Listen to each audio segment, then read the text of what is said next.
Hi, my name is Jesse Flippo, and welcome back to the sprint to the finish line of my 8-year journey to figure out how UAPs could be motivated. I would like to take a step back and dedicate this segment to looking a bit closer at the data I've collected so far and compare it to the mathematical model I cobbled together, and most importantly, to see if they correlate. Hopefully they do, otherwise that means I made an awful mistake somewhere, which would deliver me the ever embarrassing dunce hat.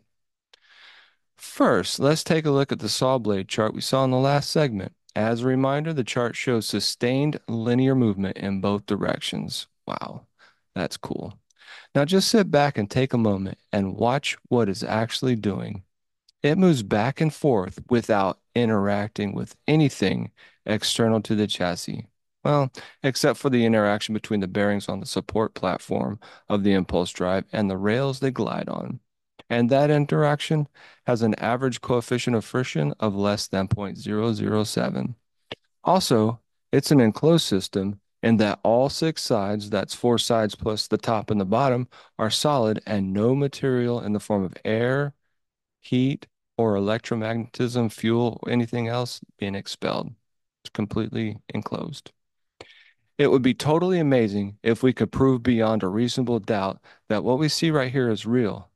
More about that at the end of this segment. Now let's take an even closer look at a smaller increment of time from the data. The chart in the upper right-hand corner shows movement of the impulse drive over a 1.1 second period. As you can see, it moves forward pretty quickly, followed by a slowing, and sometimes moving backwards. And then it moves forward quickly again. That's exactly why I want to call it the impulse drive. In the vacuum of space with no gravity or friction, if what we are seeing is true, then it would accelerate, then slow a little, then accelerate again.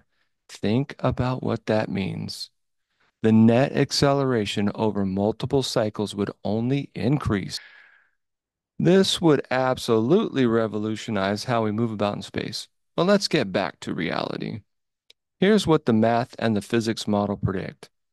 The chart in the lower left corner shows the total force generated by the impulse drive under ideal conditions and with the constraints we've already talked about.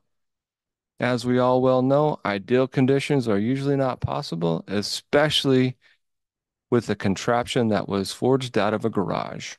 The model suggests a period of acceleration caused by the force from the impulse drive, which will then be followed by a slowing down. By the way, that's basically what the data from the test shows.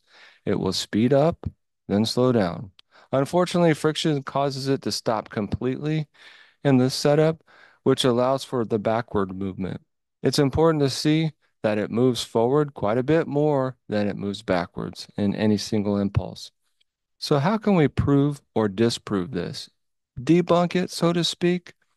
This is where the Air Force pilot, scientist, and astronaut Dr. Ron Sega, I alluded to in an earlier segment, comes in. He suggests the best way would be to levitate it right in front of you like Tony Stark would do. Can't do that yet. So the next would be putting it in microgravity, which we could do as a microsatellite through one of SpaceX's programs and see how it performs. Would it just wobble back and forth? Would it accelerate in a direction?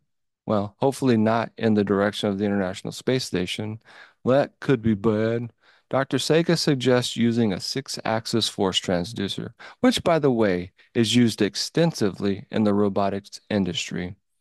This testing could prove the evidence needed to either show an overall directional force is achievable or that all the forces within the system net to zero. Meaning, if you put the impulse drive system in microgravity without sources of friction, then the impulse drive would move in random directions, kind of wobble around with no overall coherent movement. On the other hand, the outcome of the force transducer experiment could almost conclusively prove beyond a reasonable doubt, a directional force is achievable. Wouldn't that be the perfect ending to my 8-year journey? I would love that. So either comment below or click on the Contact Us button at the Space9 website if you or anyone you know with the required credentials and background with access to a robust six-axis force transducer, want to venture into the unknown and test this marvel of either amazing new technology or a colossal waste of time.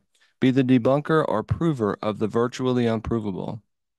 I'm willing to bring the impulse drive to any location within the US due to the sensitive nature of the technology and live stream the entire testing process. The weight of the impulse drive system is about 4.3 kilograms or 9.5 pounds for reference.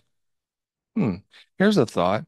If the force transducer were connected to a robotic arm, we could use the force sensed by the transducer to simulate real-time movement as if it were weightless. That would be super exciting. That's assuming, of course, it works. Well, that about wraps it up for this segment. As always, I will provide subsequent segments to document the sprint to the finish line. Let's get there.